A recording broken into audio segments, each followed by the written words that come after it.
Okay, so welcome back to another episode of Finding Your Way with Lori and Tonya.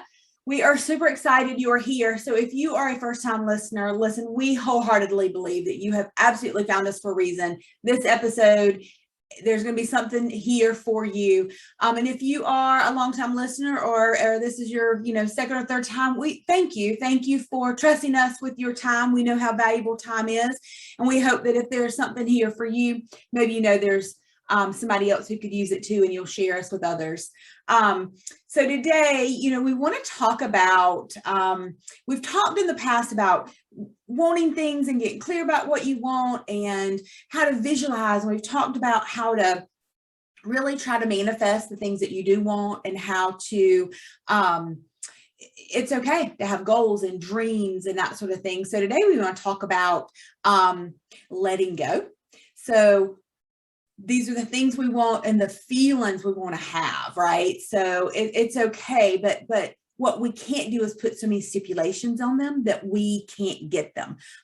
So when you ask for something and then you say, but it's got to come this way and this is how, and it's got to look like this in the end, exactly like this, honestly, is that really what we want? Or do we just want the feeling of security and love and abundance and we want what the things that we want them for a reason, and we want them for the feelings that they bring.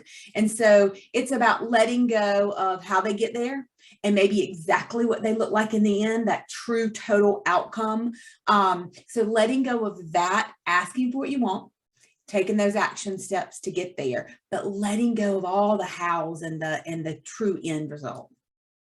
Yeah, and a good example of this is when we're planning our weddings. Like you hear these bridezillas that they get so bent out of shape if one little thing doesn't go exactly like they planned it. And if we took a step back and really thought, well, what is the end result I want? We want time with all the people that we love. That's who's there. We're sharing that moment with people that we love. We are wanting a memory of being together with our family and friends and being a part of a moment where you're dedicating your life to somebody else, and you want to usually feel love and you want to remember it and feel good. Like you want it to feel good. You want to have fun. You want to celebrate. That's what you're really there for. So if you can have visions of the kind of dress that you want and the kind of cake that you want and all that. And you can take actions to order those things and do all that. But I think sometimes where people go astray a little bit is that they've got such a specific picture in their mind of what they have to have it for it to be fun and loving and all that. Maybe the cake could fall apart and you can still have fun. Or right. Like for mine was flowers. And the one thing I told the florist was that I didn't want carnations. And lo and behold, I get there that day and there are carnations in my in my bouquet. And I was mad as fire at first, but really at the end of the day, we had a great day. We had the right people there. We look back on it with really good memories. My husband just said the other day, I don't think I'd have changed anything about our wedding. Like it was perfect. It was sweet and it was perfect. And our family was there, and that was what was important. And I think sometimes we lose sight of what really is important. Did it really matter there was a carnation stuck in my bouquet? No. Like that doesn't take away from the moments and the memories that I have of that day. But I think sometimes as these bridezillas that you hear about, they get so stuck on exactly how it needs to happen that they then don't enjoy the moment and they don't really get the outcome that they wanted, because the outcome wasn't the 4-tier cake. The outcome was sharing a good experience with family and friends. And so it really is just a good example of how we do that in life sometimes, and it's not just weddings, but with everything, sometimes we get so tied to exactly how we want to see it happen that we almost miss the blessing of how it does happen. Well, and I think, for me and Lori and I talk about it all the time, we are very big advocates of the law of attraction. We love the law of attraction. We understand how it works. We utilize it. We use it daily in our daily lives, and we really play with it. And really, I got very early on, I felt like, gosh, this isn't working for me. And it was because I was trying to control it. Right. So what we've learned in our experiences, especially with me and money. So money is something that I did not grow up with. I did not have. Now I'm beginning to really manifest and have more of, but it has been a long time coming. And so, back in the Dire Straits days, and even in the beginning of our journey with this, from where we are to where we are now, I think that I tried to tell the universe or to tell God where it should come from, right? Where in the essence is, I said, okay, here's what I need. I need $10,000, and I need this company to hire this person, and I need this company to give me a new job so I can find them somebody, and I need, this fee to be XYZ. And so I literally sometimes would dictate where that $10,000 was going to come from. This is how I need you to bring it to me. Well, that didn't happen always like that, because so many nuances in there. Maybe that person wasn't supposed to get that job. Their job was somewhere else. Like, I'm dictating to the universe now how they put all the key players in place to do something. Really and truly, I just need a damn $10,000. Right? I need to pay a bill. And so if I had, which is what I do now, I just am happy and grateful that the $10,000 finds me in some way, shape, or form. And sometimes, and Lori and I talk about this, is sometimes we forget to be aware of where it comes from. Uh-huh. So that's another piece of this puzzle. Is I write it a lot now. I ask, I trust, and I let go. Yeah. So I ask for what I want. I trust God. The universe is going to bring it to me. And then I let go of how and exactly what it should look like, that outcome. I know I need the $10,000. How it comes to me is irrelevant. I don't care how it comes to me. I used to care, and I used to try to tell it, this is God, this is how to bring it to me. Now it comes to me in crazy ways. Like, recently I was paying for a monthly fee for something. And the other day when I was writing down, I need to manifest this amount of money. Well, the person that I was paying the fee to messaged me and said, hey, by the way, you're not utilizing as much as we thought, so we're going to discount next month by $400. And I thought, well, hell, normally I'd have been like, well, that's great. And now I realize that's $400 closer to what I asked the universe for. Mm-hmm. And then I had a client call me and say, hey, the girl that we interviewed 2 months ago, I know we didn't offer her that job. We've got another one. Will you reach out to her? And if she wants it, it's hers, she can start on Monday. And then I go, holy crap, there's another $8,000. Like, whoa, where did that come from? That wasn't even on my radar. And so if I'm dictating to the universe exactly how to get it, then I'm telling it, I don't want that. I don't want that. Keep that at bay. But if I leave it open to say, I trust you to bring it to me, however it should come. And in my words too, I want it for the best of all involved. Right. So that girl not getting the first job because this one was better, I don't want to block her from that either. I want it for the best of all involved. So I think my biggest thing is asking, trusting, and letting go. And the letting go part is where, I struggled, and I've gotten better at it, but it happens when you let go of the how it gets to you too. Yeah. And I think being aware when it does come and celebrating those things, because I think we've told this story before, the little joke about the guy that's stuck in a flood and the water starts rising, and the guy comes in a truck and says, hey man, come on, let's go.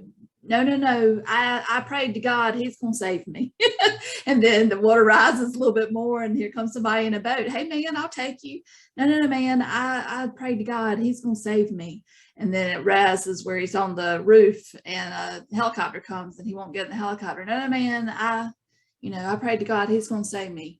And he gets to heaven, and he says, God, why didn't you save me? I called, I prayed out to you for you to save me. And he said, well, man, I sent you a truck, a boat, and a helicopter, and you didn't take advantage of all of them, any of them. And so it is that, you've got in your mind exactly how it's going to happen. And then you don't see the blessings as they come and the opportunities that they come, and you block yourself from receiving something that could actually be even better than what you can imagine. And in our little human minds, sometimes God will pull out all the stops and bring it in a way or in, bigger than we can even imagine sometimes. And so when we do that, and we try to dictate and we prescribe and we control the situation, it's not just blocking, like you were saying, what may be good for all involved, but it could also limit what actually we receive and the blessings that we receive, because we're not open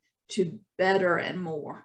Absolutely. Well, and I remember, so as a recruiter, a lot of times I'll do a little bit of coaching with folks, and I talk about, somebody tells me, okay, I want to change jobs, or I want to change careers, but I really don't know exactly what I want to do, or I only want to do this, right? This is all I'm going to accept.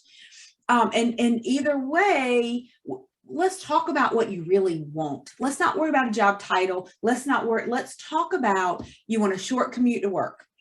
You want a salary of $80,000 or better. You want great coworkers. You want some flexibility or some remote option. You want a good benefit package. You want to be feeling like every day you're helping others. You want to be a part of a team. Whatever it is that is for you, like whatever that, and then let's apply to roles that are somewhat in your wheelhouse that we think can offer those things, and then allow them to come to you. I think in my life experience, the biggest blessing that happened to me is very early on. And even up until we started doing this work, and I don't know if I've ever even told you this story, but up until we started this work, I would even look back at that time and go, God, I can't believe I didn't get that job. And then I started going, wow, thank God I didn't get that job. But I remember I taught school. Yes, for 2 whole years, 7th and 8th grade, for those who didn't know. And I was peace out pretty quick. Like, it was not for me. I love coaching. I love giving people wisdom. I love standing in front of a group of people, but I did not enjoy that kind of teaching. So when I decided to get out the job, I knew I wanted to do something in sales. So I applied to Scholastic Books for a sales rep to go into school systems and sell job fairs and to sell posters and to sell books and I thought, oh my God, like, I'm great at sales. I have a little bit of sales experience. It's a perfect role during my education into. I went to an interview and I didn't get the job.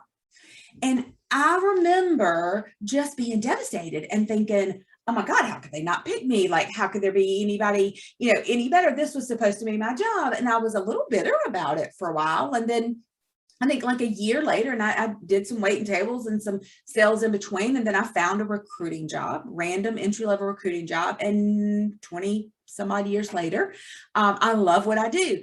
So had I gotten that role, but I remember being so devastated because I thought this was it for me.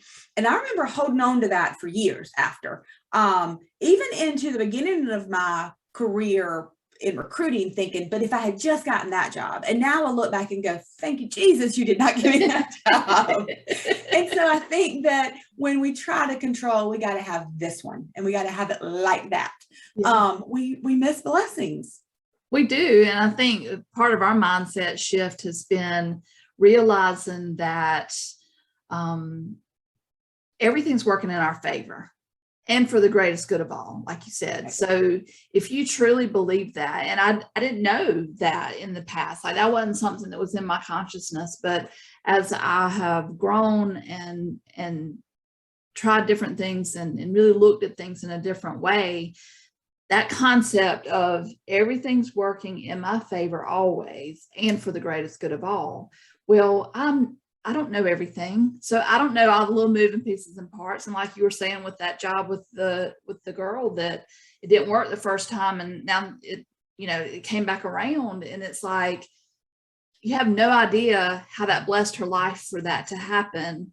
But had we stood in the way and tried to dictate and tried to control everything, we mess up those blessings for not only ourselves, but sometimes put a little kink in other people's visions of what they're trying to achieve too. So we just don't know everything. We got to let go and let God. I mean, you hear that sometimes, let go and let God. And that doesn't mean that you don't have a vision of where you want to go. You don't have intentions of how you want to feel and what you're wanting to achieve, do those things. Absolutely. We do that daily, but it is understanding that you're almost hurting yourself trying to control everything. And it's much more fun to sit back and go, let's see how this is going to play out.